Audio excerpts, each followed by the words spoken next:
Send card. Hello again, guys. Well, this is quite embarrassing. I've just pretty much just released my sand generator video, and basically there was a comment in on the video just well, 15 minutes ago actually, and at first I dismissed it because I had already tried it, but then I thought, you know what, I might have just done something wrong, and so I decided that I would take another design for the extender and I'd just try it all again. Anyway, now here I am presenting a design which works completely fine, and it seems to be pretty much 100% efficient. Just about, you know, the sort of timings of it is almost perfect. So here it is. Here is the new sand generator. So you'll be able to see every now and again a bit of sand will drop through. And this design has a couple of advantages. One, it can't break by Enderman because we're using water to collect the items. And well, this has the advantage that Endermen themselves can't teleport to water, and therefore they can never actually steal that sand when it spawns in. So that's a good start. Now what this uses is this here, and this is a triple extender, a flush triple extender, created by Game4U.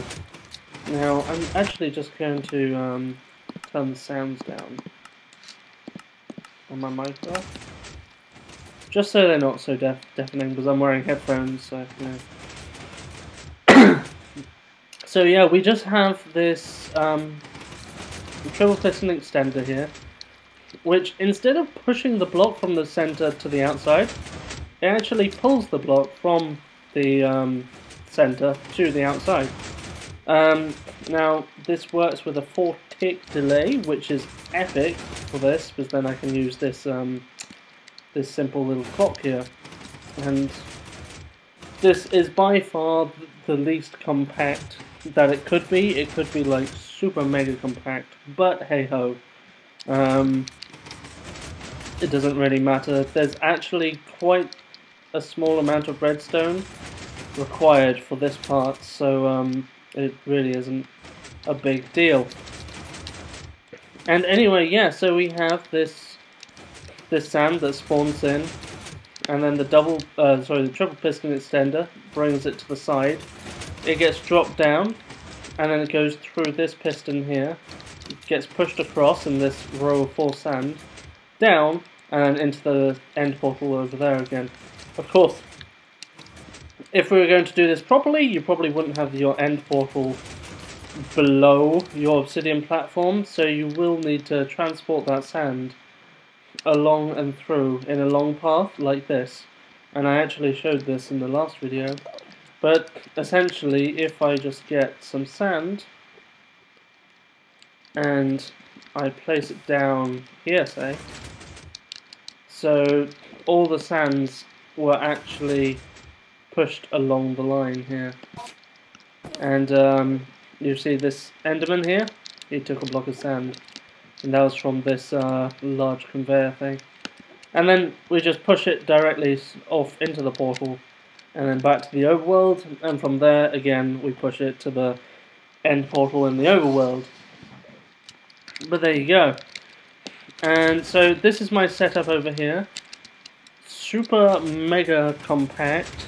Thanks to Mr.Casper 2002 Casper, who actually sent me a Puush screenshot of his setup that he used to get the sand block from here over to the end. I just literally went onto that and just copied it. So I'll put that screenshot down in the links below, in the comments, that is. And yeah, so that was great. Thanks, Mr.Casper. And let's just hop over to the overworld, because there is something just slightly different in the overworld that we're going to have a look at. And just having a look, wow, we've already got, what, a stack and a half or so of sand. And what, I've only been here for, well, let's just have a look, see? 5 minutes. 5 minutes. I've only been here for 5 minutes. So let's pass into the overworld. So here we are in the overworld, and this is the contraption that I have now.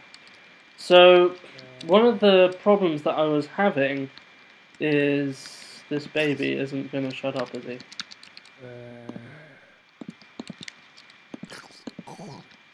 There we go. One of the problems I was having is sometimes when you sent the items through the portal in the end, it'll actually come through the portal, but then it would just turn into an item in the overworld. Now, I think what was actually happening was the fact that I had a repeater on this side, and on the other side I had a redstone dust, right?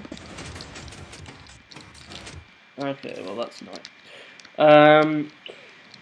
And basically, what that would have meant is that if the sand landed on top of the redstone dust, or landed on top of the repeater, like this, it would have turned into an item. And as I was saying, I kept on having this issue where sand sent to the overworld would turn into an item, and that wasn't that great.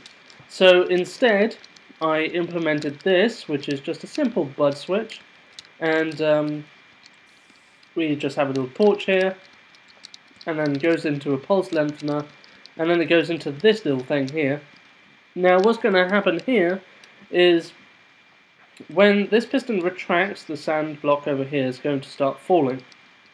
Now before, if you remember, I had the piston where this sand block is here, and it would push it out. Now sometimes, again, when this piston pushed out, it actually broke the sand in midair. So I thought, what's the best way of changing that? And I decided maybe I should push the sand entity with a block instead of a piston head. And lo and behold, it actually turned out perfectly. And now what happens is, when this piston retracts, this becomes an entity, and then this piston pushes, and then pushes that entity out through the portal, and also, destroying itself. But then this block comes along, and it resets back into the place where, basically the starting position, or when this piston will extend again, this block would have moved to here, and of course these blocks, when pushed across, this one will end up here, and it'll just fall down right into here. So you can actually show that like that. See? Absolutely perfect. Okay, and we are back. So something that I actually have to say is, before you leave the end, you would probably be best to switch this system off. Now, probably the best way of doing this would be to get a regular piston. So let me just hop over and get a regular piston here. No, sorry, a sticky piston. You would want a sticky piston. Get a block, put it to the side here. Put your sticky piston on there. And then just put a lever here. And then just power that on. And then this will happen. So the clock will still run, like, forever. But this piston and this monostable circuit will never be able to activate. So basically your system here will be left in the off state here, and then you can just collect these bits. So this is something that you will have to do before you leave the end. Reason being is, well, you don't have to, but if you don't want it to break, you will have to. Because the thing is, if this piston here, say, is, I don't know, over here, or maybe even over here, right? Either one of these two locations, when the sand actually comes through from the overworld into the end, it'll destroy the pistons that were inside this region here. So you'll actually lose out on a piston, and you'll have to come back and then replace the piston, and it'll all be just a bunch of bother. So the best idea would be, if you want to actually produce the sand, either make a failsafe for that. I'm not entirely sure how you would do that. Maybe as you walk over a pressure plate on your way back to your base, just get it to turn off. But the best way to actually collect sand is to literally just AFK in the end. Or just, you know, I don't know, work on an Enderman farm, maybe get some levels, work on some enchanting, and just leave this on in the background. And then when you leave the end, you know, just come back and everything will be sorted. Now the final thing that you might be wondering about is, what the heck is this thing over here? This thing over here is mainly just to make sure that this water current is the way it is and goes all along there. So if I actually remove this block and remove these blocks as well, you'll be able to see that the water doesn't actually flow down this section here, this little line. I'm not entirely sure why this is, but it's probably due to the fact that this piston doesn't actually extend on this side, so that this block doesn't extend to here. I'm sure if it did go out to there, yeah, as you can see, everything would fill out perfectly fine. So what you're just going to do is you're just going to remove those blocks like that, and then what you'll need is just a water bucket, and then place it like that. And this will sort itself out. I say it will sort itself out, but you will need to update this once, like that, and now it will sort itself out completely. As you can see.